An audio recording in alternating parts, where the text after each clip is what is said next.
What's interesting about weather is you start out and it's a bunch of data points, right? And then what we really realized is weather's a story, right? And everyone likes to see a story a little bit differently. Some people like to see a story through a map.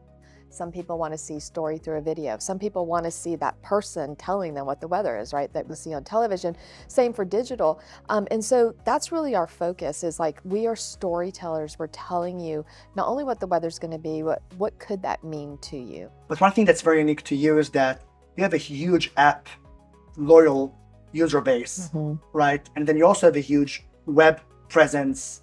And there may be different people, maybe they're the same. I'm curious from those moments, speaking about moments, how do you treat these different audiences in a way that feels authentic and relevant to them wherever they may be? Weather has to be everywhere. So it's been interesting because we've had to grow the footprint of the business, and then you do have to figure out, what is important for that particular device, for that use case, for when someone wants to consume the weather on a smart speaker or other device. What do you think about data? How do you use it? How do you empower your organization to make decisions based on data, to make it part of the workflows, to make it useful? Now I think with so much technology, with AI, we have the ability to go just from a data point to insights, right? How do we help this data become more meaningful to people, to help them make those decisions? It's not just about the data alone, because that's kind of meaningless now. It's like, how do you take that data? How do you combine it with other data to make really meaningful insights? We're doing it through the power of AI, which is great. I can tell you now, as a public company, I've been asked a lot, by investors about privacy, Apple's IDFA, cookies.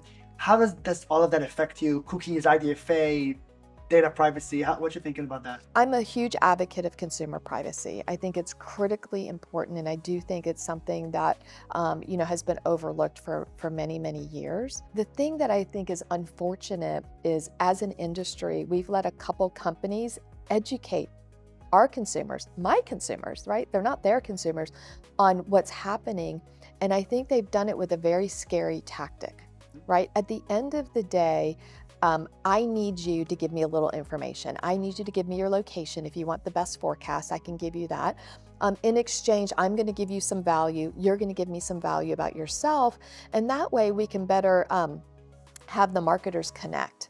I think what people don't realize, as an open web publisher, all the weather data we have, I'm giving to you for free. So I just need that value exchange in order to keep delivering that data. And that's the part of the story that big tech is not telling when they're telling people, oh, they're tracking you. I'm not tracking you. I'm just trying to give you the best weather. And so I think that we have done ourselves a disservice by not educating our own customers.